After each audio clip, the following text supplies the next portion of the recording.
Tayo po ay tumayo muli para sa pagkabasa po ng ating banal na kasulatan. Matagpuan po natin sa aklat po ng Awit, chapter 1. Kanina po, binasa na po ang talatang 1 hanggang 6. Ngayon po, atin na lamang babasahin ang verse 6. Psalm chapter 1, verse 6.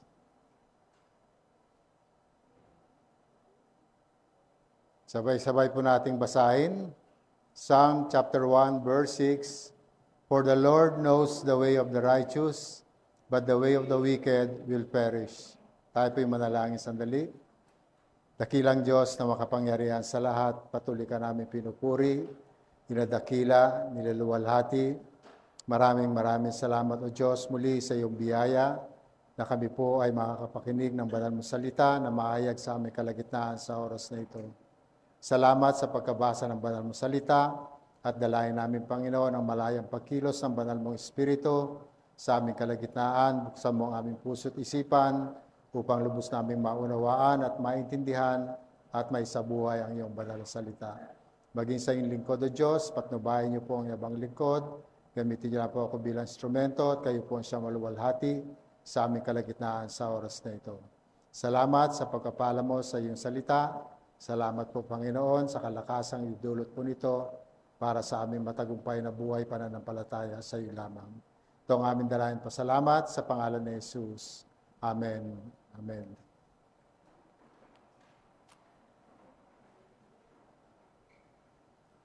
Sa araw pong ito, mga kapatid, ay magpapasimula po tayo ng serye ng pag-aaral o mensahe patungkol sa aklat ng mga awit. So, si Pastor Eli po sa series ng Romans, at tayo po ngayon sa mga elders po ay nakatoka po, naka-assign ang mga pag-aaral tungkol po sa aklat ng mga awit. Kaya patuloy nyo kami isama sa prayer para sa maayos na paghayag po ng aklat ng mga awit mula chapter 1 hanggang chapter 150. Nawa bago matapos ang serye ng pag-aaral natin sa aklat ng mga awit, dumating na ang Panginoon. Amen? So, para hindi na tayo mag-aral dito, kundi doon na po tayo sa kalangitan, magka-fellowship with the Lord, our Lord and Savior, Jesus Christ. So, dito po sa aklat ng mga awit, ay ano nga po ba ang ating matututunan?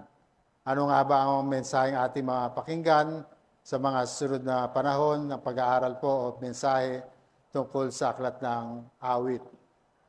Ngayon, ano ba ang what do we learn from the book of Psalms? Sa book of Psalms po, originally po, ang title po nito ay Sefer Tehillim. Sefer Tehillim, which means Book of Praises in Hebrews. No, sa mga Hebrew po. Ibig sabihin, ito yung katawagan po na sa mga Hebreo. Sa English title naman po ng Psalm, nag-originate po sa Septuagint's Greek title na tinatawag pong Psalmoi, na ibig sabihin po ay Song of Praise. Sa Hebrew, Sefer Tehillim, at sa Greek naman po ay Psalmoi. Na isa lamang po ang kahulugan, Book of Praises or Song of Praises. At ang aklat po ng mga awit ay nagtataglay po ng 150 inspired songs, no? Or 150 chapters. Sinulat po ito mainly ni King David. At least 75 songs po ang sinulat ni David. And 50 of the songs are anonymous. So, meron din pong hindi alam kung sino po ang sumulat. Pero may mga nabanggit po sa aklat ng mga awit, ang mga sumulat si Asaph o Asaph. Si Asaph po isang worship leader at propeta na sumulat po ng 12 salmo. Ang sons of Korah naman, sumulat po siya ng 10 awit or 11. Si King Solomon, sumulat po ng 2 awit, Psalm 72 and Psalm 127. Si Heman, sumulat po ng Psalm 88, Psalm 88, isa lang po sinulat niya, At si Ethan po ay sumulat din ng isa sa Psalm 89. At sa kauli-ulian po, si Moises sumulat din ng isang salmo. Anong salmo ni Moises? Psalm chapter 90. No? Kung saan dito natin mababasa ang buhay ng isang tao, umabot ng 70, kung minsan 80, pag malakas pa. So siya po ang sumulat noon. So ito yung mga sumulat po ng salmo. And again, 50 of the Psalms are anonymous, no? Kaya hindi natin alam kung sino pa yung ibang mga sumulat. At ang lahat po ng 150 Psalms are poetic works which offer praise to God. And these books cover a wide range of topics, no? Ang mga aklat po ng awit ay napapalooban po ng malawak na mga paksa, no? From joy to depression, from peace to persecution, from contemplation to confession, from praise to prophecy, from creation to coronation, and from anxiety to adoration.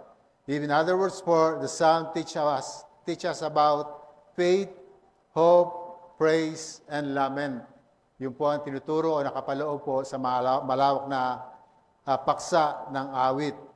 From joy to depression, from peace to persecution, from contemplation to confession, from praise to prophecy, from creation to coronation, and from anxiety to adoration. Ngayon, ang Book of Psalms din po ay nahahati sa 5 division. Okay? Na may kaugnayan po sa Pentateuch or sa 5 books ni Moises, no? So, the first division extends from Psalm chapter 1 to Psalm chapter 41 and relates to Genesis because of its recurring theme of creation. So, yung unang hati po, 1 to 41 na salmo, ay may kaugnayan po sa Genesis dahil po sa kasalukuyang tema ng creation. The second division po extends from Psalm chapter 42 to 72 at may kinalaman po sa Exodus because of its theme of redemption. Kaya kung babasahin po natin muli yung Psalm 42 hanggang 72, may kaugnayan po ito sa Exodus dahil po sa tema ng redemption o pagtubos. Yung third division naman po extends from the Psalm chapter 73 to Psalm chapter 89 and relates to Leviticus because of their emphasis on worship.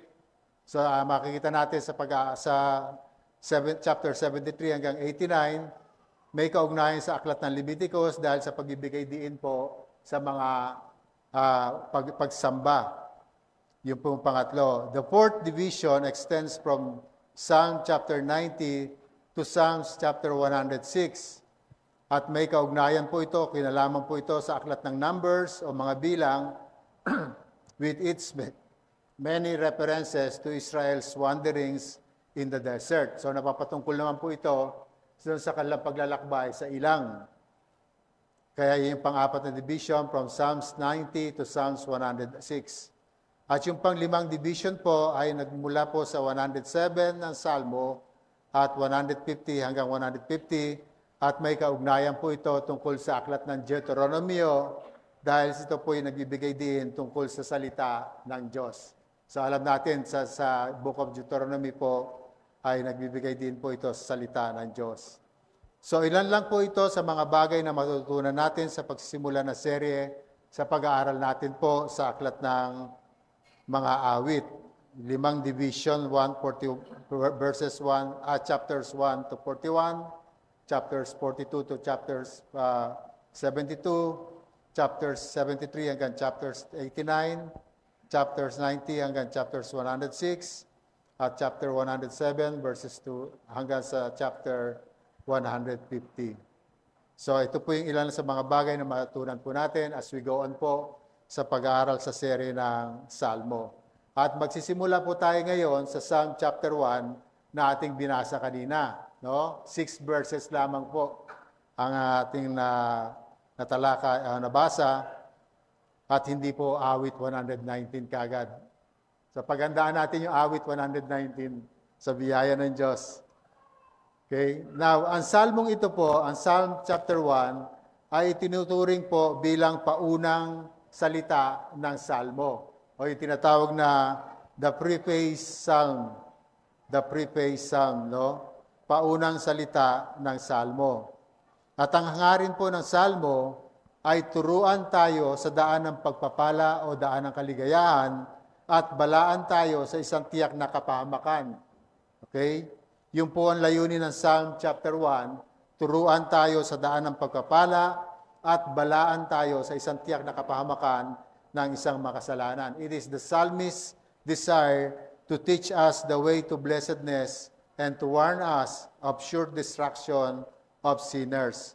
So pinapakita po sa atin ang daan ng pagpapala at pinapakita rin sa atin ang daan ng kapahamakan ng isang makasalanan. And this Psalms consists of two parts. Binubuo po siya ng dalawang bahagi. The first part, from verses 1 to 3, nagsimula si David na kung saan nakasalalay ang pagpapala ng isang godly man. Mapapansin natin po sa verses 1 to 3, nagsimula si David po kung saan nakasalalay ang pagpapala ng isang godly man or righteous man. Kung ano ang kanyang ginaganap o tinutupad at kung ano ang pagpapala na kanyang matatanggap mula sa Diyos. Ang second part naman po, from verses 4 to 6, ay pinakita naman ni David ang pagkakaiba ng katayuan at katauhan ng isang ungodly or ng isang wicked. So dalawang bahagi po makikita natin. The righteous and the wicked talaga makikita natin po sa awit na Kabanata 1. So dito po sa second part ay pinakita niya ang hinaharap ng isang wicked at inilarawan niya ang ultimate doom of the ungodly. Ultimate doom, yun talagang kapahamakan po, no? At kung mapapansin niyo sa verse 6, ang sabi naman sa verse 6, the Lord knows the way of the righteous, but the way of the wicked will perish. So dalawang importanteng punto po ang makikita natin sa verse 6 naman, you can either be among the righteous or you can be either among the wicked. No? Saan ba tayo? Doon pa tayo sa righteous o dito tayo sa wicked? Okay? So if you are righteous, you can either be a righteous or you can either be among the wicked. If you are righteous, you will be like a tree. Sabi sa verse 3. No? If you are wicked, you will be like chaff. Sabi sa verse 4. Now, tandaan po natin na ang binabanggit na tree dito, yung puno po, is a symbol of a blessed life. Yung chaff naman po is a symbol of a cursed life. So, if you are righteous, your way will be known and protected by God unto glory.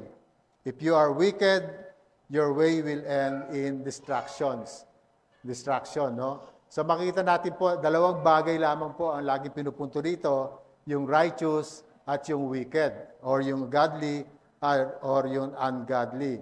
Kaya nga, if you are righteous, your way will be known and protected by God unto glory.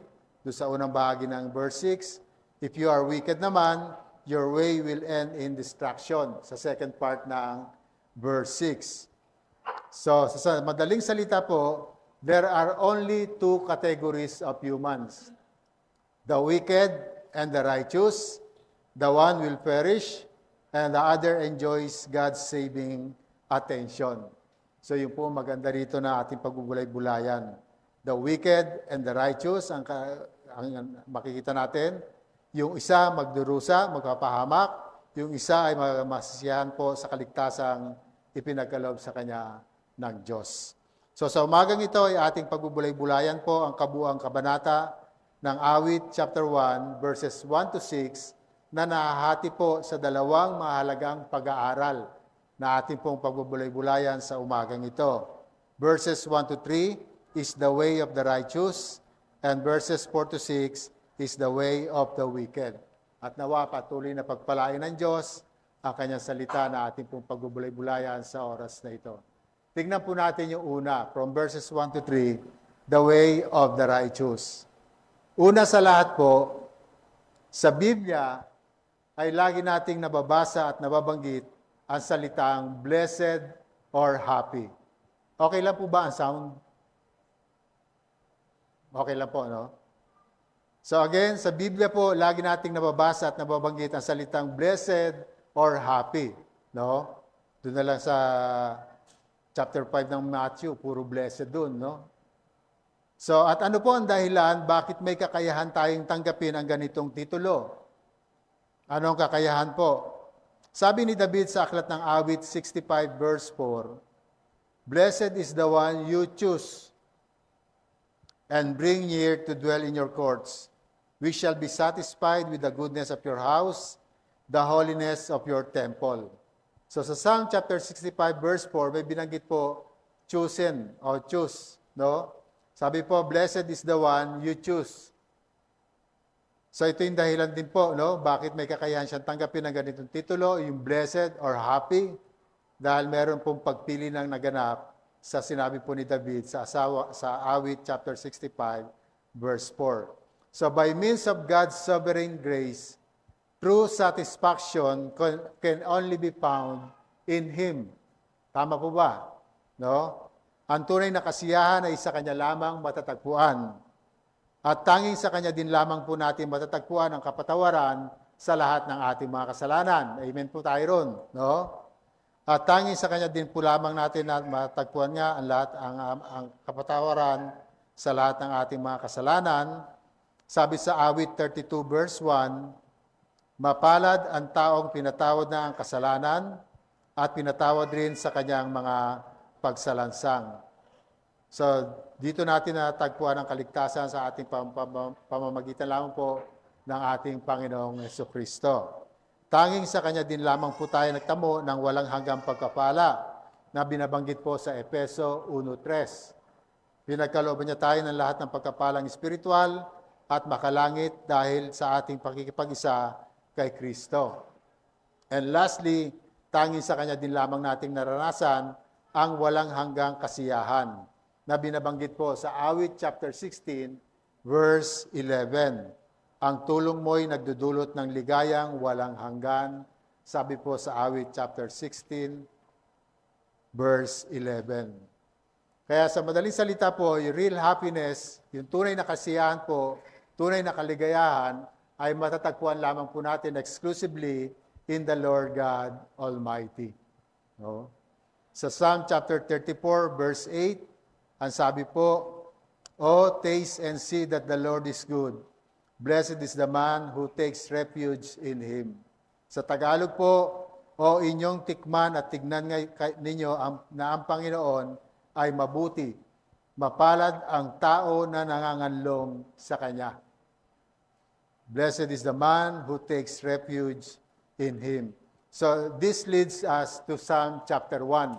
Yung mga naunang nabanggit, ito ang nagdala sa atin ngayon dito sa ating Salmo na 1 na ating pag-aaralan. So ang uri ng kasiyahang inilarawan po sa Salmong ito ay hindi po nanggaling sa human nature or human accomplishment. Ano ba ang happiness dito sa Psalm chapter 1 na ito? What is the happiness in this psalm? The answer is, blessed is the man. Sabihin po natin, blessed is the man. So, blessed is the man is a condition granted by God. They are in the state and position of divine favor. No? Ito po ang kondisyon pinagkaloob ng Diyos sa mga godly o sa mga righteous.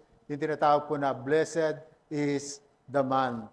They are in a state and position of divine favor. No? At tatlong mahalagang bagay ang makikita at matututunan po natin sa Psalm chapter 1, verses 1 to 3 na napapatungkol po, una, sa mga righteous. Sa righteous muna tayo, no? Tatlong R po ang ating pagbubulay-bulayan. Verse 1, their rejection. Verse 2, their responsibility. Verse 3, their result. Yung resulta po, no?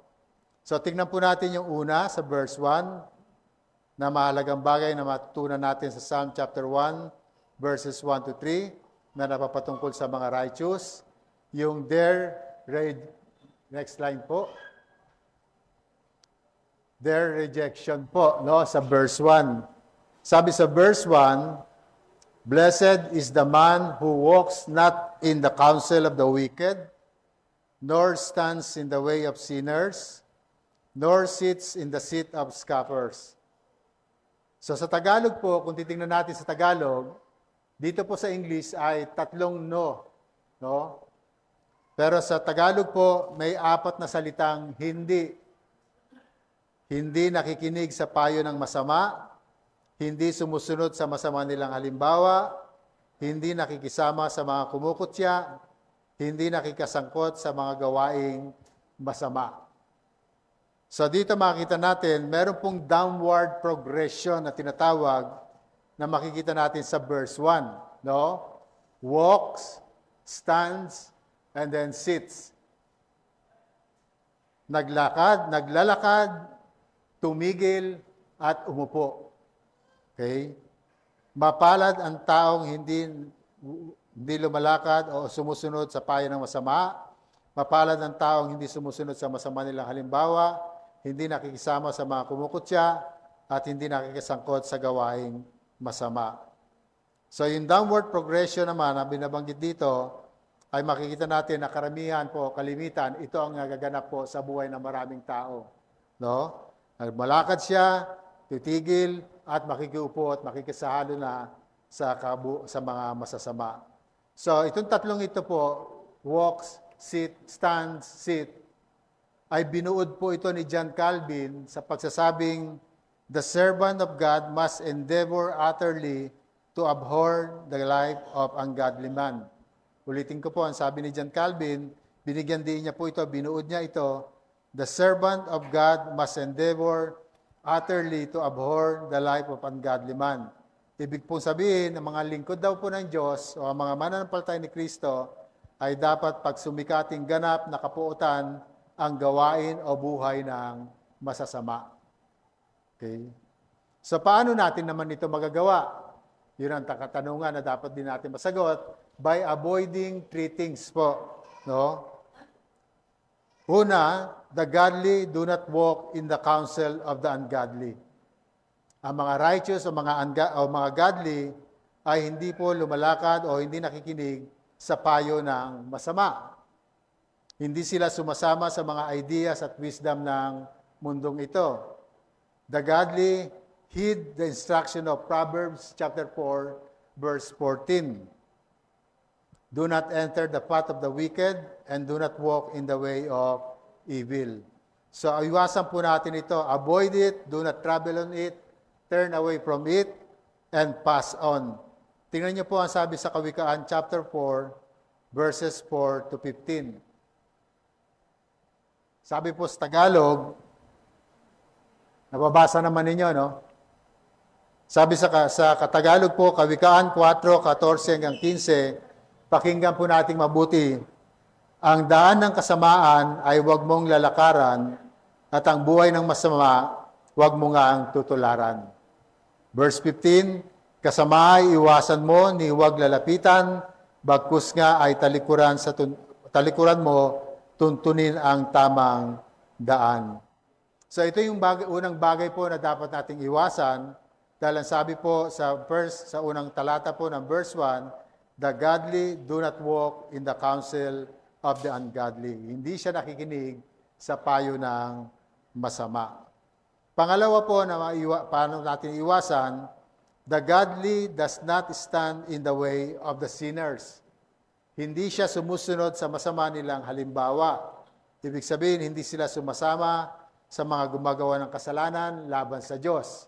Pag alam nilang kasalanan na yung gagawin nila, umiiwas na po ang godly, umiiwas na po ang righteous o ang mananampalataya ni Kristo.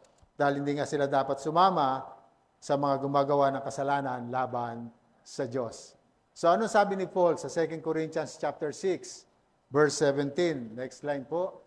Tingnan niyo ang sabi ni Paul sa 2 Corinthians chapter 6, verse 17. Kaya't lumayo kayo sa kanila, humiwalay kayo sa kanila, sabi ng Panginoon, huwag kayong makikisama sa anumang karumihan at tatanggapin ko kayo. Even Paul, no? May paalala sa atin na lumayo tayo sa kanila. Sino yung kanila? Yung masasama, yung mga unrighteous, yung mga ungodly. Humiwalay kayo sa kanila, sabi ng Panginoon, huwag kayong makisama sa anumang karumihan at tatanggapin ko kayo. So ito isang babala po at paalala ni Pablo sa ating lahat. So again, paano natin magagawa? By avoiding three things. Una, the godly do not walk in the counsel of the ungodly.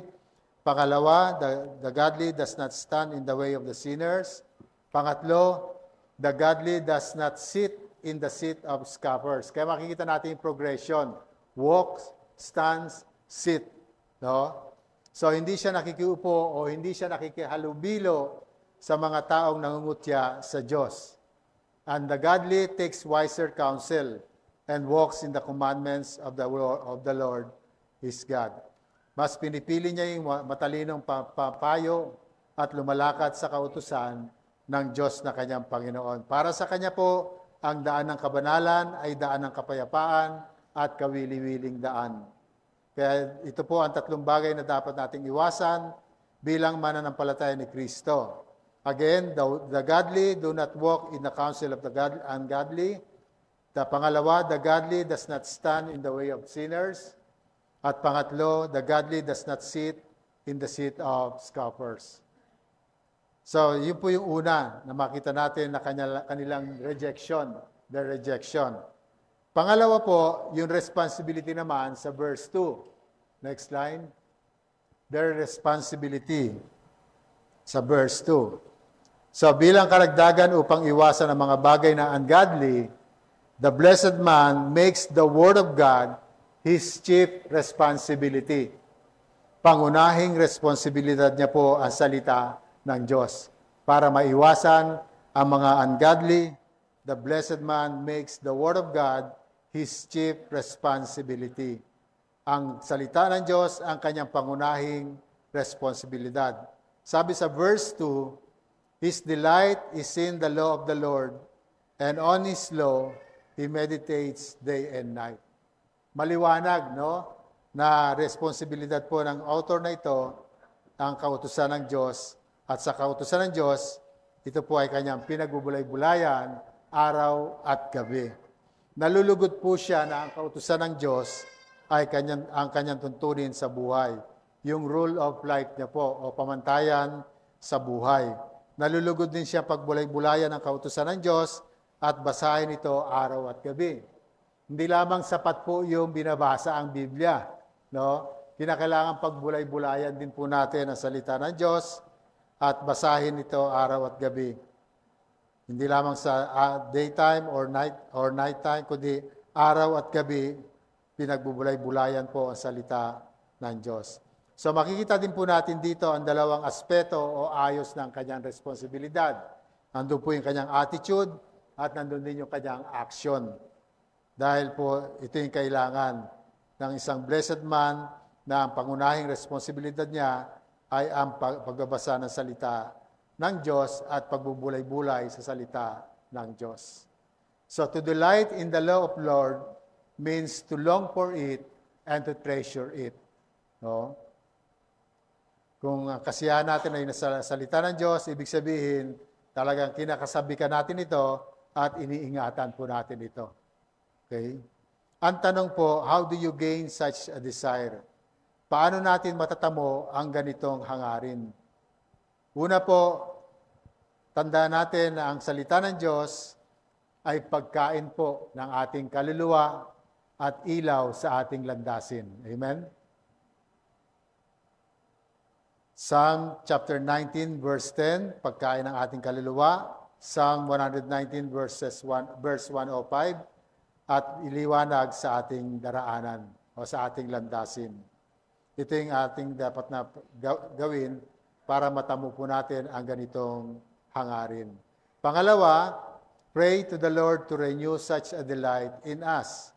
Manalangin po tayo sa Diyos o ipanalangin natin na manumbalik po yung kasiyahan natin, yung katuwaan natin sa pagbabasa ng salita ng Diyos. Pangatlo, pray for taste new buds in the tongue of your heart. Panalangin po natin na magkaroon ng bagong sibol ng panlasa sa dila ng iyong puso. No? Ibig sabihin nito, andun talaga yung kasabikan natin sa pagbabasa at pagbubulay-bulay ng salita ng Diyos. Pang-apat, meditate on the promises of God to His people. Paano natin magtatamong ganitong hangarin?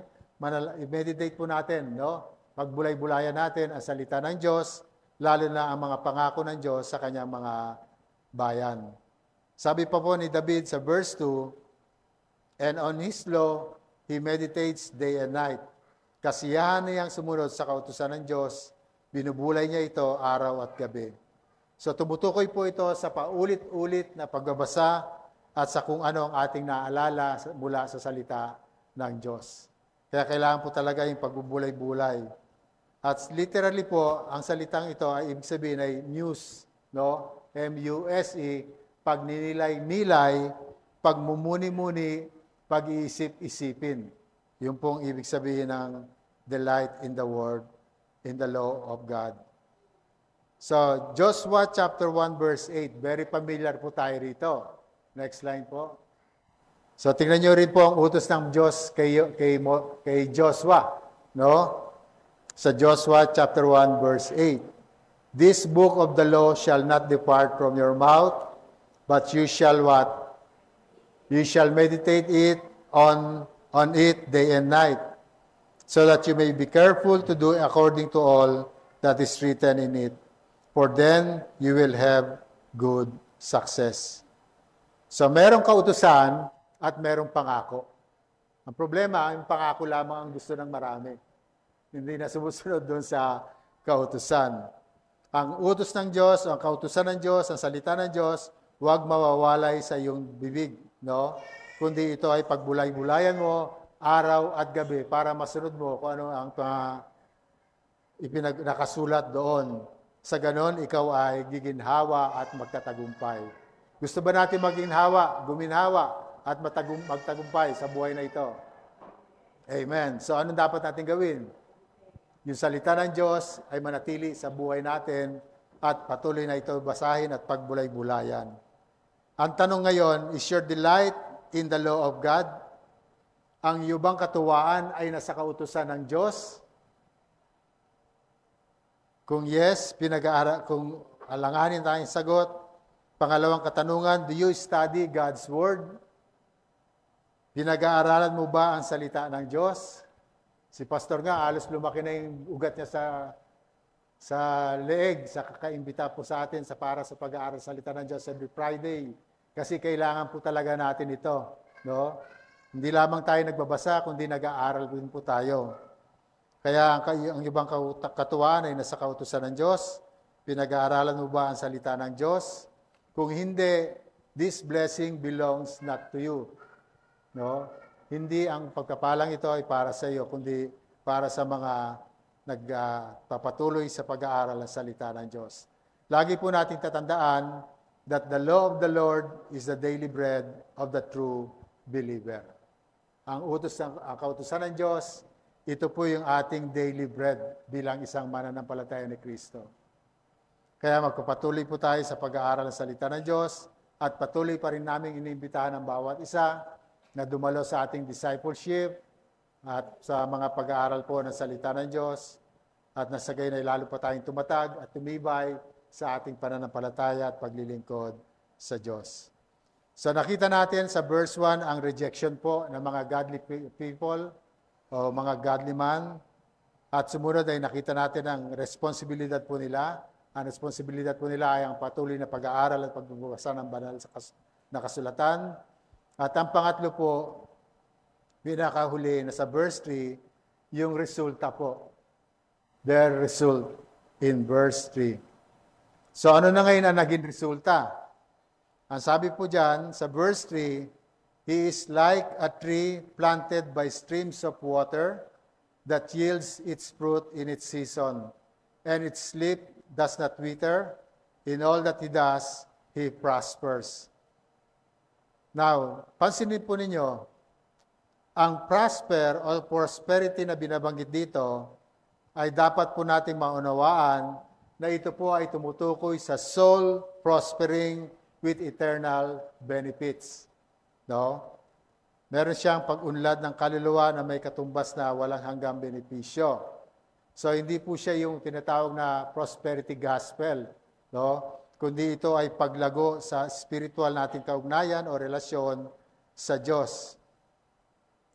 Kaya po nabanggit dyan, in all that he does, he prospers. Hindi lamang ito sa mga panglabas, no? Kundi ito ay panloob po na prosperity para sa ating kaluluwa o kalusugan ng ating kaluluwa para sa ating paglakad sa salita ng Diyos. Sa verse 3, makikita rin natin ang salitang, He is like a tree planted. No? Pag sinabing planted, anong pagkaunawa natin? May nagtanim ba o basta na lang tumubo? May nagtanim. No? So it is not a wild tree, but a tree planted. Itinanim or may nagtanim. Anong ibig sabihin nito? Ang ibig po sabihin nito ay chosen, considered as property, cultivated and secured. Pinili po, itinuring na pag-aari, binubungkal at tiyak ang kaligtasan, na may katiyak na kaligtasan. So makita po natin ito, na hindi pala ito isang ligaw na itinanim lang o ligaw na puno. It is a tree planted. Hindi siya wild tree, no? May nagtanim o may itinanim or may nagtanim. Matthew chapter 15 verse 13, ang sabi po, ang bawat halamang hindi itinanim ng aking Ama na nasa langit ay bubunutin. So kanina, chosen, nabanggit, no? So ngayon naman, merong pinili uli. Ang bawat halamang hindi itinanim ng aking Ama na sa langit ay bubunutin. Nakukuha po natin, no? So tayo pala ay itinanim bilang mananampalataya ni Kristo at pinili, consider as property, cultivated, and secured. At hindi lamang ito mapupunan natin po, no? Yung salitang planted, kundi meron din po salitang streams, or rivers of water. Pansinin niyo mabuti yung salitang streams, may S po siya. Bakit po maramihan? No? So that even if one river should fail, meron pang iba pa. Okay? Nakuha po natin, no? Kung bakit siya streams, dahil kung mag-fail po, mabigaw yung isa, meron pang iba pong streams of water. At ano nga ba ang mga stream of water na ito o rivers of waters na ito?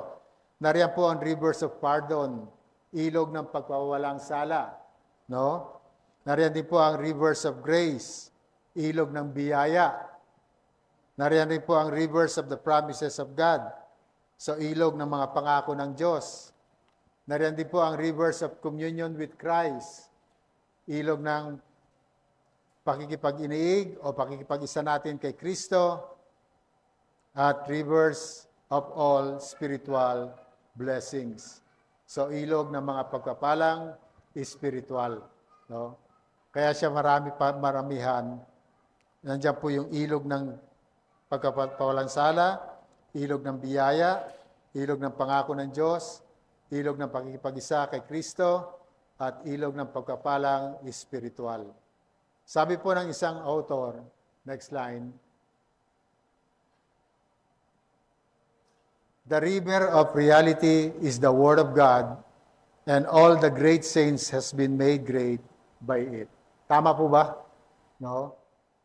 The river of reality is the Word of God. Yun po yung salita ng Diyos na kailangan po natin. And all the great saints have been made great by it. Bakit po? Kasi puno siya ng salita ng Diyos. Kaya lagi po natin tatandaan that the man who delights in God's Word and being taught by it, bring patience in the time of sufferings, bring faith in the day of trials, and bring holy joy in the hour of prosperity. Ang isang tao raw po na patuloy pong nananangan na ang kasiyahan niya ay salita ng Diyos at natuturuan po ay nagdadala ng pagtsatsaga at pagtitiis sa panahon ng kahirapan, nagdadala ng pananampalataya sa panahon ng pagsubok, at nagdadala ng kagalakan sa oras ng kasaganaan. And finally po, the last part ng verse 3 ay sinasabi po, and all he does, he prospers. So again, it is not outward prosperity, it is inward prosperity, which is yung soul prosperity. Hindi ito kasaganaan o kaginawan o kaunlaran ng panlabas sa pansamantala sa mundong ito, kundi ito ay kasaganaan, kaunlaran at kaginhawaan ng ating kaluluwa bilang mananampalataya ni Kristo. Amen? Praise God. So yun po yung way of the righteous na nakita natin sa verses 1 to 3. Tingnan naman po natin ngayon yung ikalawang bahagi ng verses 4 to 6, the way of the wicked. Sa verses 4 to 6. So in contrast po to the way of the righteous, the final verse talk about the way of the wicked. At nagsimula sa verse 4, ang salitang, the wicked are not so. Ipinapakita po dito ang malaking kaibahan o malaking pagkakaiba sa buhay ng mga taong matuwid. Ang righteous po, firmly po, nakaplanted siya, nakatanim siya, while the wicked are like a chaff that the wind drives away. So ano ba yung chaff? Ano ba yung ipa? No? So inhalintulad po sila, yung mga unrighteous, sa ipa ng bigas o sa balat ng bigas or sa dayami, no? Or yung darak sa ibang salita. Dito po sila inhalintulad. Na kapag naalis na sa bigas ay tinatapon na lamang at tinatangay na ng hangin. Inilarawan din po dito na ang mga wicked ay inahintulad sa patay at walang ugat na puno. So ito po yung katangian ng mga ungodly. Tulad sila ng ipa, walang kabuluhan, patay sila at walang sustansya at madaling matangay ng kasamaan. So ito rin po ang isang dahilan kung bakit sa kabila ng mga success at prospering ng mga wicked, they will come to ruin one day. Ang kanilang landasin pa rin po ay patungo sa kapahamakan na hindi nila maiiwasan. Okay? Kaya po ang sabi ng psalmist, therefore the wicked will not stand in the judgment, nor sinners in the congregation of the righteous. In verse 5. Ibig sabihin, sa araw ng paghuhukom, ang parusa ng Diyos ay nakalaan na sa mga wicked. Nakatakda na po, no? At sila ihiwalay po sa grupo ng mga banal. And finally po, nagtapos po ang Salmo sa verse 6 sa pagkasabing, for the Lord knows the way of the righteous, but the way of the wicked will perish. Tandaan po natin ito, no? Napakahalaga maunawaan natin na sa taong matuwid, si Yahweh ang pumapatnubay. Ngunit ang taong masama, kapahamakan ang hantungan. So again, one day, the wicked person's way will end in ruin, pagkapahamak. At a new order is coming, and it will be a righteous order for the righteous people of God. Amen? So makita po natin muli, yung dalawang pagkakaiba po, no? The way of the righteous and the way of the ungodly. Now, in conclusion po, kung inyong mapapansin po, ang Salmo chapter 1, nag-umpisa po sa salitang blessed at nagtapos sa salitang perish. Pagpapala, kapahamakan. So sa mga matuwid, si Yahweh ang patnubay. Sa mga masasama, parusa ay nakalaan. Tandaan po natin yan, no? At tandaan din po natin that the Lord knows the way of the righteous and the ways of the wicked. So sa 200 na ito ng buhay ay pagpapasya ng isang relasyon para sa ating Panginoon Jesucristo. Kaya ang tanong ngayon dito ay, anong landas ang nais mong piliin ngayon? Landas ba ng matuwid? Landas ba ng mga godly that leads to life? Or the way of the wicked that leads to destruction? Anong landas ang ating pipiliin po? No? Sabi sa Deuteronomy chapter 30, verse 15 to 19, pansinin po ninyong mabuti. Kausap dito ni Moises ang bansang Israel, no? At ang sabi po ni Moises sa mga sa bayang Israel, binibigyan ko kayo ngayon ng pagpipilian, buhay o kamatayan, kasaganaan o kahirapan. Pagdating ng verse 19, ang sabi niya po, piliin ninyo ang buhay para kayo at ang inyong lahi ay mabuhay ng matagal. So ano po ang pipiliin natin? Buhay o kamatayan, kasaganaan o kahirapan. Aking dalangin po sa oras na ito na piliin natin ang buhay na ipinagkakalob ng ating Panginoon Kristo sa lahat ng mga nananalig sa Kanya ng buong puso. Dahil si Jesus ang buhay po natin, no? Yun po ang Kanya sinabi sa John chapter 10, verse 10, yung second part. Sabi niya po, naparito ako upang ang mga tupay magkaroon ng buhay, ng isang buhay na sagana at ganap. So si Kristo po ang ating buhay.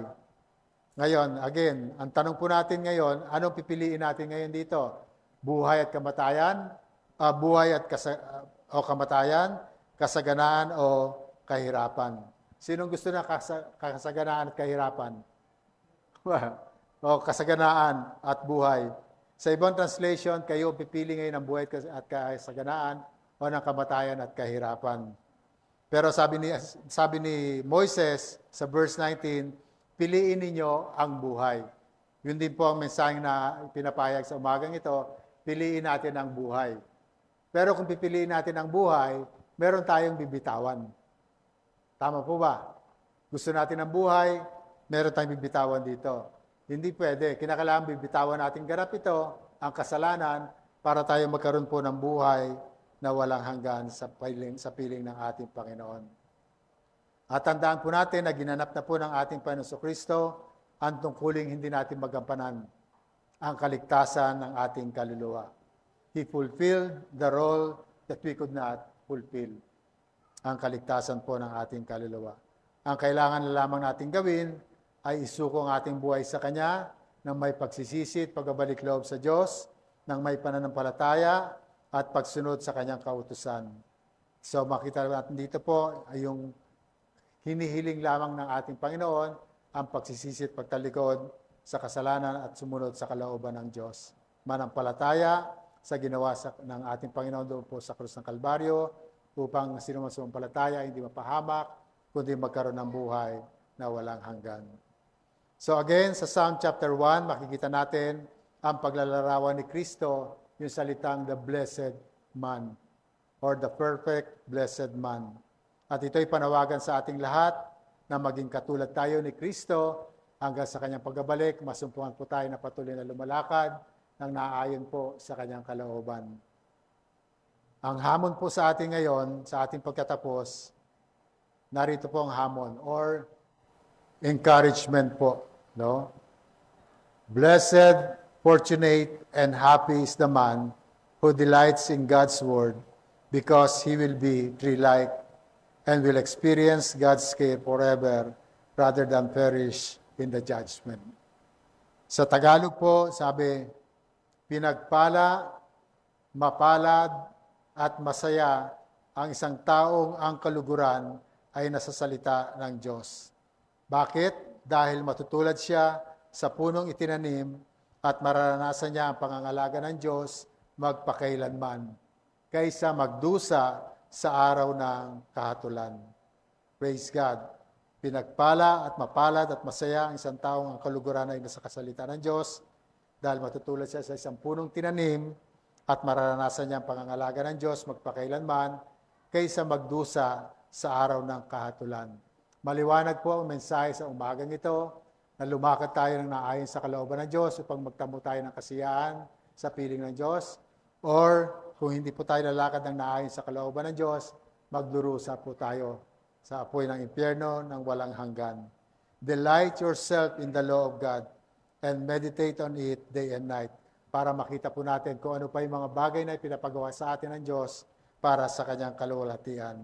Yan po ang main point ng Psalm chapter 1. No? 6 na talata, pero nagbibigay sa atin po ng dalawang bahagi. The righteous, the way of the righteous, and the way of the ungodly.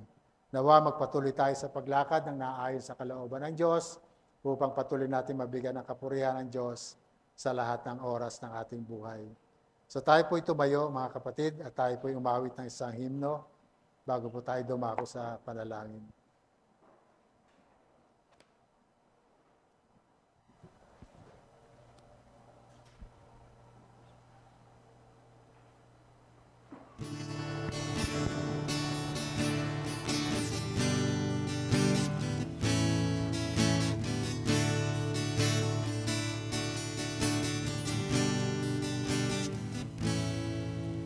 sa Panginoong Jesus. Ako'y magtitiwala sa biyaya niya habang buhay ko ay may kalinga. Sa pagsubok at lumbay, naroon siya't dumaramay.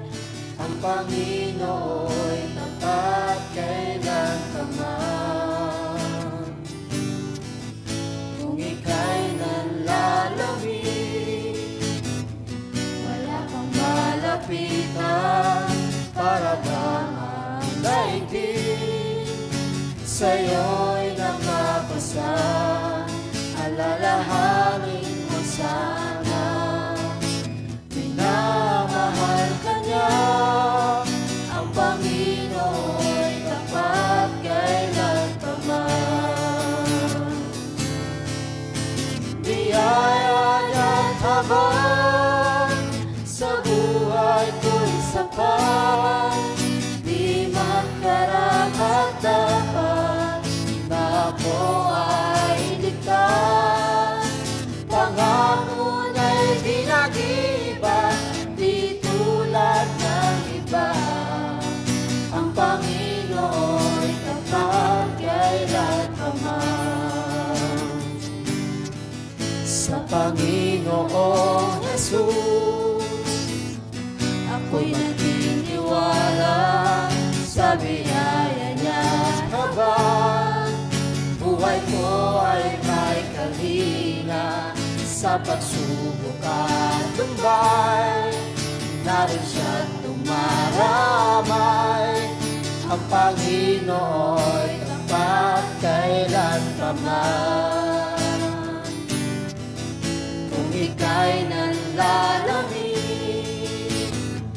wala kang malapitan, para bang ang daigdig sa'yo'y nakapasan. Alalahanin mo sana, minamahal ka niya. Ang Panginoo'y tapat kailan pa man. Biyaya niya't habang sa buhay ko'y sapat, di man karapat-dapat na ako ay ligtas. Pangako na'y di nag-iba, di tulad ng iba. Ang Panginoo'y tapat kailan pa man. Biyaya niya't habang sa buhay ko'y sapat, di man karapat-dapat na ako ay ligtas. Pangako niya'y di nag-iba, di tulad ng iba. Ang Panginoo'y tapat kailan pa man. Ang Panginoo'y tapat kailan pa man. Ang Panginoo'y tapat kailan pa man.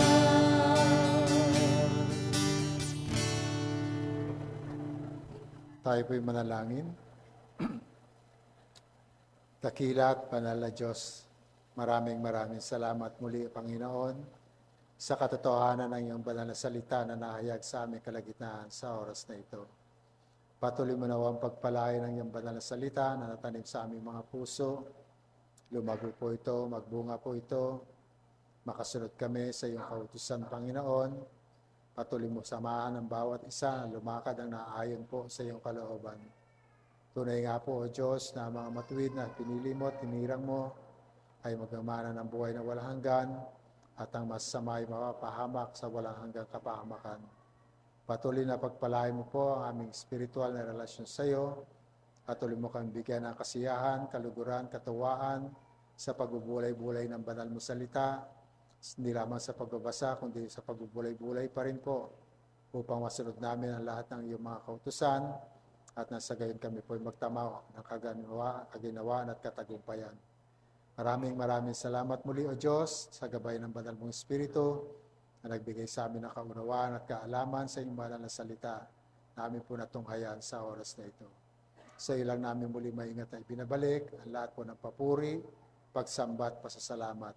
At ang lahat po ng ito, Ama, ay aming samudalangin sa tanging pangalan ni Kristo Jesus at lahat po tayo magsabi ng Amen, Amen. Praise God. Kaupo na po muna.